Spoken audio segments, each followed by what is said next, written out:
Hello, hello. Happy November. It's the end of November.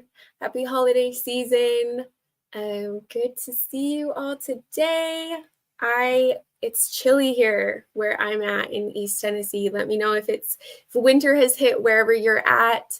Tennessee's gotten a little chilly and there's frost every morning and it's kind of fun and cozy. So let me know where you're at, where you're coming in from, what you would like to know about going live. If there's any questions that I can answer for you, please drop them in the comments. This is like the safe space to ask silly questions. Like that's the goal, is anything that like you might be a little nervous to ask, I want you to ask it here because it's better to ask before you're live yourself. And if you've been live and something's gone wrong or there's something that you'd like to run past me, let me know. Drop it in the comments, DM me later. I'm here for it. I am Shelby. If you've been here before, welcome back. If you're new, hello. I like to refer to myself as a live stream producer and a content traffic cop. So what I mean by that is I'm not the one that produces the content. It's your ideas, it's your thoughts.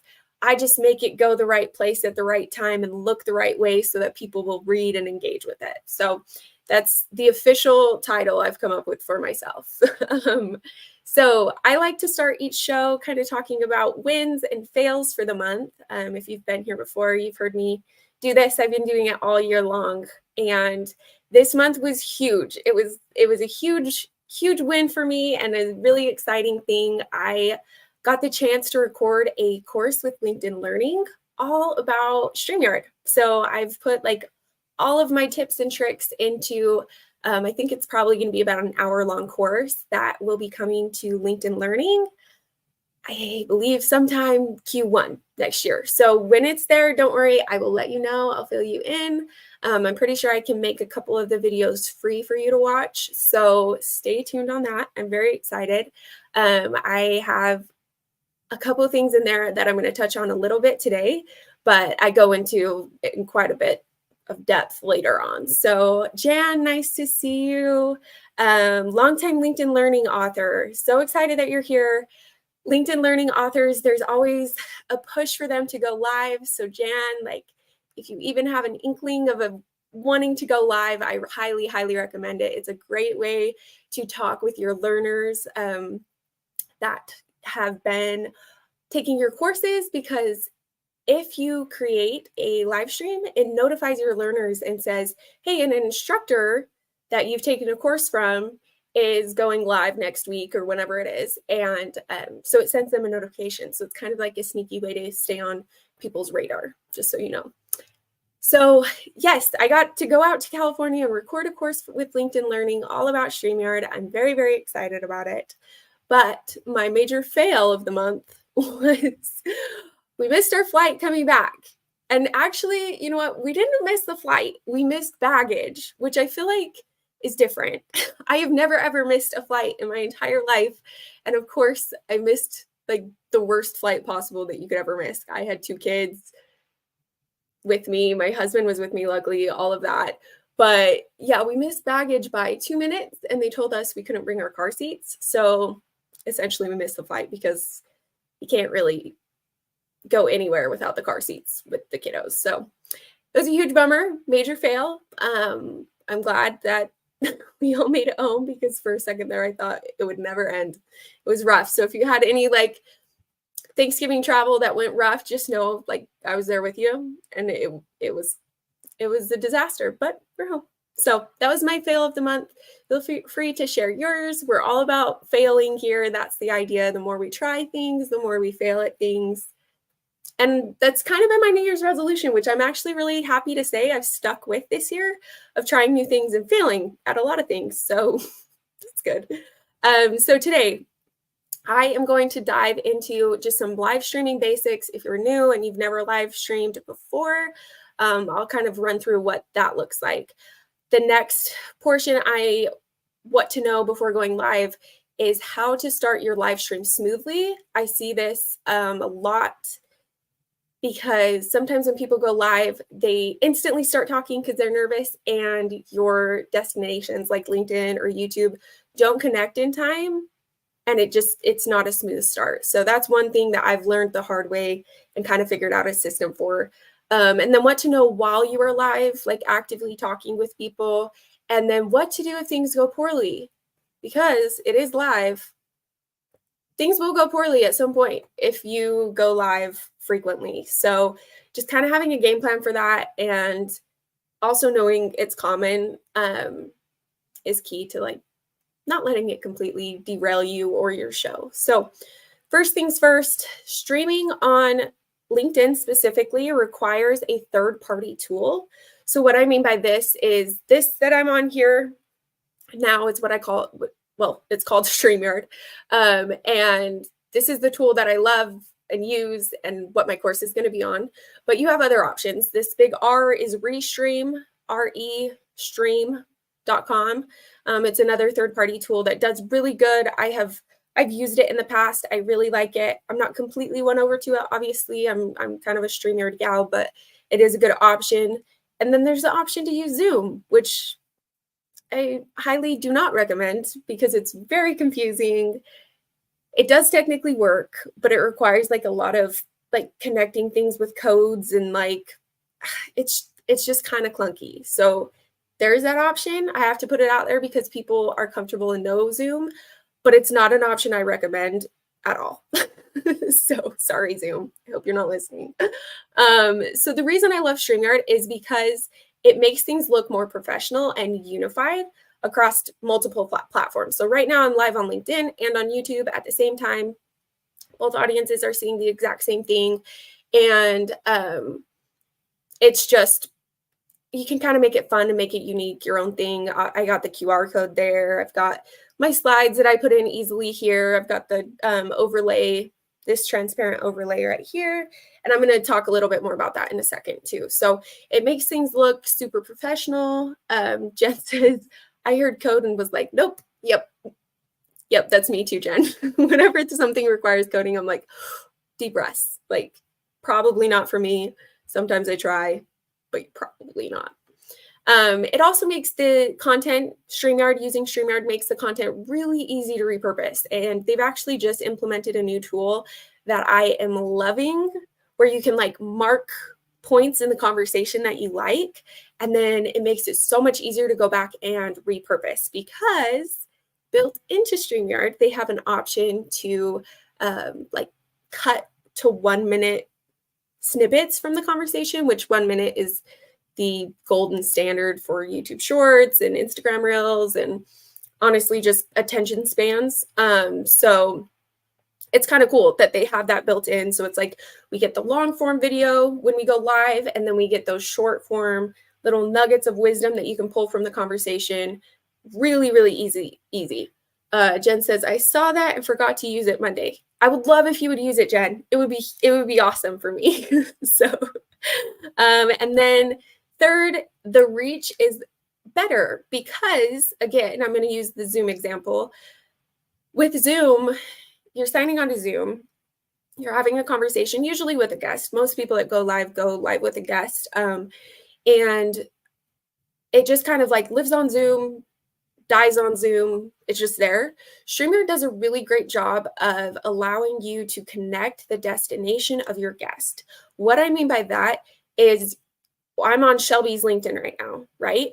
If Jen was having a conversation with me, I would say, hey, Jen, can we connect to your LinkedIn really quick? She would say, yep, takes about 5 minutes. And we would have her connect her destination. And then when I hit this go live button, it would be streaming to Shelby's LinkedIn and Jen's LinkedIn, meaning all of Jen's followers, all of Shelby's followers would get a notification that we were live. So those are the basics. That's why I love StreamYard. Also, this is just a little graphic that I've put together kind of talking about how you can use one single thing for lots and lots of different reasons. So you go live and it streams to different channels. I put Facebook, YouTube, and LinkedIn just for this example. And then also you can download audio and video, meaning you can create those small clips, or you can put your audio into like an actual legitimate podcast platform that streams to like Spotify and Apple. YouTube's doing a great job of podcasts right now though. So I just have to say like another reason why connecting a YouTube channel is like a great idea if you're doing these. So anyways, those are all of my StreamYard basics and like what I want you to know about that. So first tip that I want to talk about, how to start a live stream smoothly. So like I mentioned earlier, this is one that I see frequently that's kind of a fail. People will start their streams, start talking, and their audience will miss the whole beginning of like their conversation. And also, this is the worst part, they get like a weird freeze face on LinkedIn. So it's like something like when they're like starting to talk, you know? And so the way I like to avoid that is creating what's called overlays, which this is an overlay with my QR code. I always do the wrong way. QR code, this thingy, it's created on Canva. I have an option for you to like use my Canva templates on my website, but yes, so basically you create these in Canva and you upload them to StreamYard. Pretty simple. Right now I'm going to show you what they look like, so don't think that I'm going away, but this is the intro overlay. It won't have the banner, obviously. That intro overlay is what I use to start my live stream. So when I'm on StreamYard, I have that intro overlay, which conveniently is the same overlay that I used to schedule the broadcast, so that when I hit go live, it goes from my nice little scheduled thumbnail to live. And it looks like it just does that, but it's because we have this intro overlay up when we hit that go live button. So then once I see the little check marks in the corner that say connected, then I will do this transparent overlay and have myself, well, usually I do an intro video, but if you don't have one, you just do the transparent overlay that looks like this. You don't even have to have that, honestly. If that seems overwhelming, just like do the intro, then take it off, and you'll be there talking, and it'll be a lot smoother of a start than if you were to go just go live. Like if you just click the button on StreamYard, it's a little clunky with the start just because of the delay, which we'll talk about soon.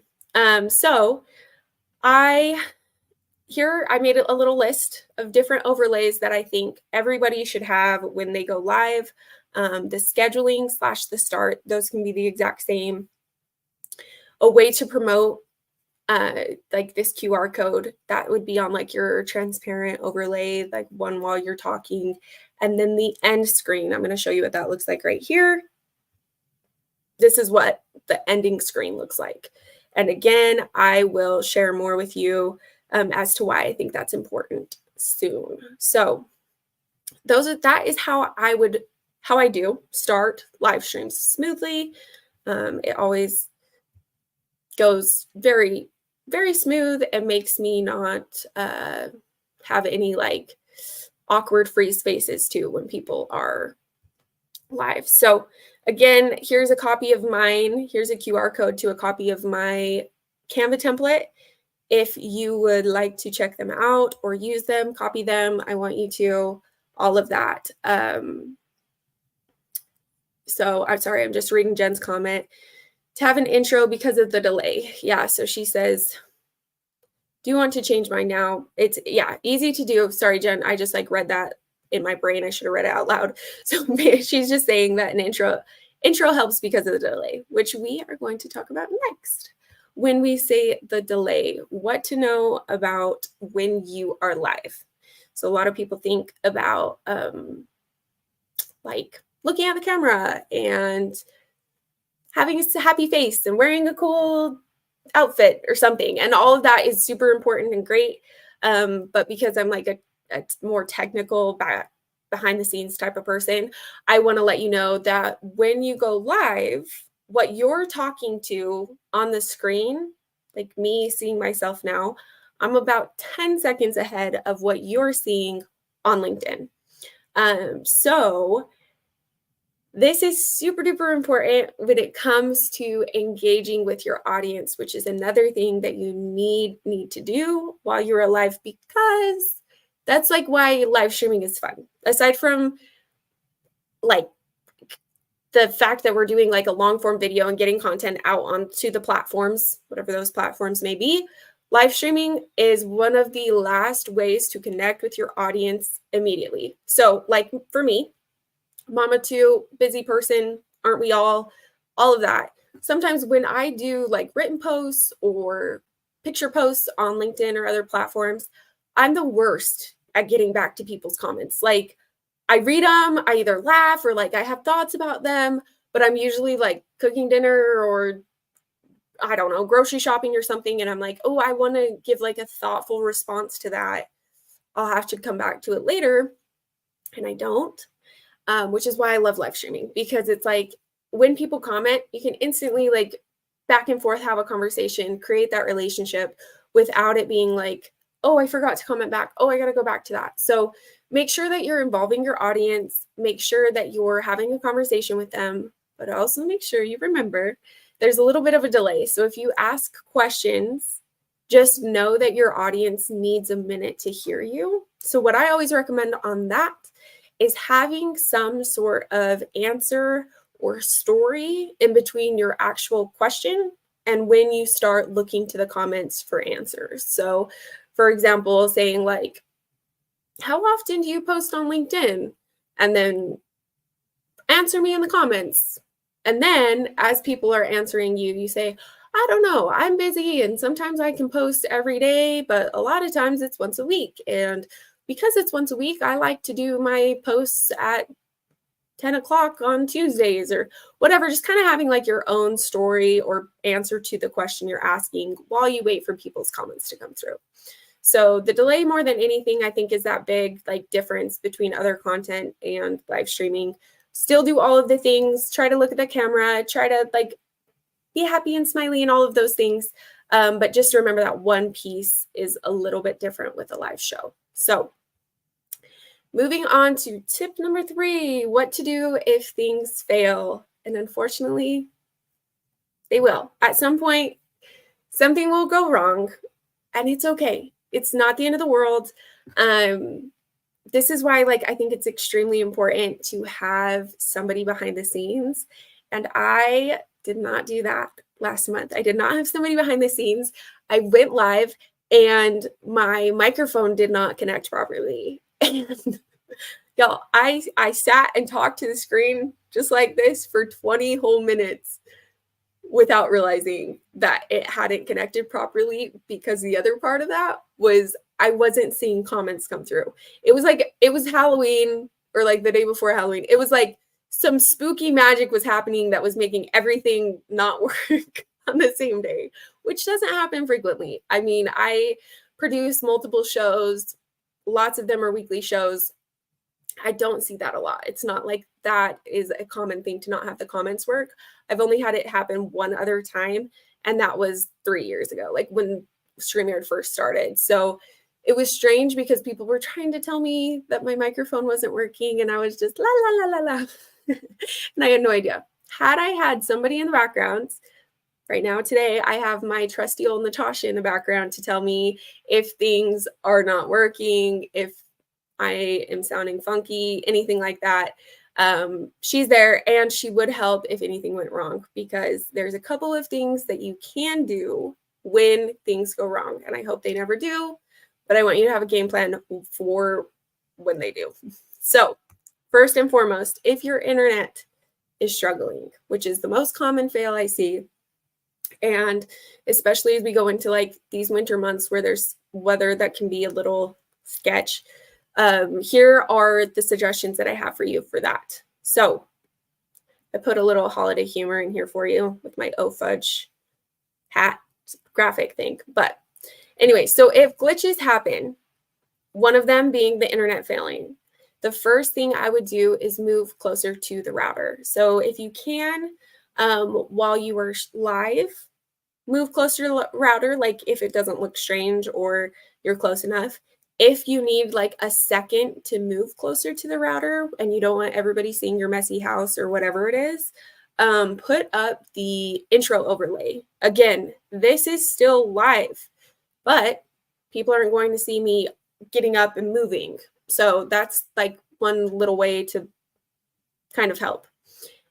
Make sure your computer is plugged in, and this is kind of like old school. I don't even know if people still do this, but the Ethernet cord. If you can connect your Ethernet cord from the router to your laptop or your desktop, do that. It will help a ton. It's like one of the tips that StreamYard always reminds you of when you sign on. You might have to get an adapter of some sort, but if you're doing a live show frequently and you're very worried about that, it's a great option. I also know StreamYard just launched what's called local recordings.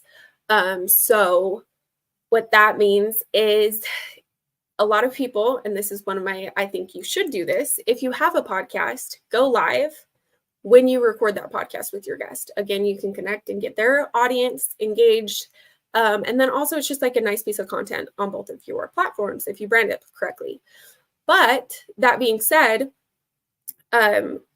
sometimes if you're going live and you have glitches, you don't want that audio to have those glitches. So they have what's called local recordings on your StreamYard account, which will download things like it doesn't require an internet connection. So as long as you're like speaking great and your guest is speaking great on theirs, you can get those files that had none of the glitches. So if that's like something you're worried about, make sure that feature's turned on. It's just in settings in StreamYard. So, and then worst things worst, say everything goes wrong, you can't get back online, things have just gone off the rails. I recommend putting up, this is why I think it's really important to have overlays, because you can put up your ending overlay. Again, it's just as simple as like adding this. That's my ending one. And letting people know like, hey, this is over. Once they see that ending, like it says, thank you for joining or whatever, they go, oh, okay, like this must be done. You end the broadcast, and then you can hop in the comments if and when you can, and say like, oh, I had bad weather, or like something happened. And that just kind of is like an easy way to signal to the audience that this is over and sorry that there was some glitches, and listen, it's not the end of the world. And it's kind of what makes live streaming interesting, in my opinion, because there's no pretending on live streaming. It is as real as can get. You are able to connect with your audience in a more authentic way because there is that risk of things going wrong, you saying the wrong thing, your internet going down, all of that. Try to view that as just you're showing up authentically online. Like, I know that's like a buzzword, whatever, but it's true. I think there is some truth to it, of people seeing some fails like that and being like, oh, that means Shelby is actually live when she's live, because there is an option on StreamYard and other platforms to stream pre-recorded videos as if you are live. And I have thoughts on that. I don't think it's necessarily bad if, say, it's like very high stakes, like maybe you're a part of like a very important company and everything has to go right. And I don't know, something like that. Again, I kind of feel like it defeats the purpose of live streaming, because the whole idea is like when people join you live, you can have full-on conversations with them. You can answer questions live. I think everybody who does webinars should just do live streams, because for me, like joining a webinar, signing on to a Zoom, if I'm not on screen, like interacting with that person, it's really hard for me to want to join. if I know like, oh, I'm going to have like one-on-one conversations with that person, I'm there 100%. But if I'm joining a live stream, or sorry, if I'm joining a webinar that has like 300 people that have signed up for it, I would almost rather that it be a live stream so that I can engage in the comments, I can meet other people. I don't have to like have my camera on for Zoom, whatever it may be. And I think that those webinars that have that high count really should be live streams, because I think it just creates more of a community than the Zoom conversations. But again, that's kind of my soapbox on that. I think that different content, we all consume content differently. Different content makes sense for different things. And I think live streaming makes a lot of sense if A, you're busy, and B, you're like me and you're never going to sit down and record a video because you always say, oh, I have something else that's more important for whatever pretend reason. And like C, just to connect with people and have more of that deeper relationship versus quantity, it's quality of relationship, I feel like, with live streaming. So alas, anyway, thank you so much for being here. Those are 3 tips that I want you to know before you go live. Please let me know if you go live when you're doing it. Invite me. I want to be there. I want to be in your comment section. I want to see how things go. And please don't hesitate to reach out if you have questions about StreamYard. I'm honestly like an open book. I have no problem hopping on a call, running you through what that looks like, and the behind the scenes and what I would recommend for your show and all of that. That's like, I love doing it. It's fun. It's become such a good, like, fun thing for me to be a part of. It feels creative and exciting and all of those things. So please don't hesitate to reach out. And thank you so much for being here today. And I hope you have a great December. I will probably I have to see you in December because I've gone live every other month. So I have to finish strong. I'm not sure what day. It'll probably be earlier than the last day of the month because holidays and all of that. But I will be here in December. I hope to see you. Thank you. Thank you. Jan, thank you for showing up and being here. I can't wait to connect with you and see what courses you've got on LinkedIn Learning. And thanks for cheering me on. I'm excited about that. And I will see you next month.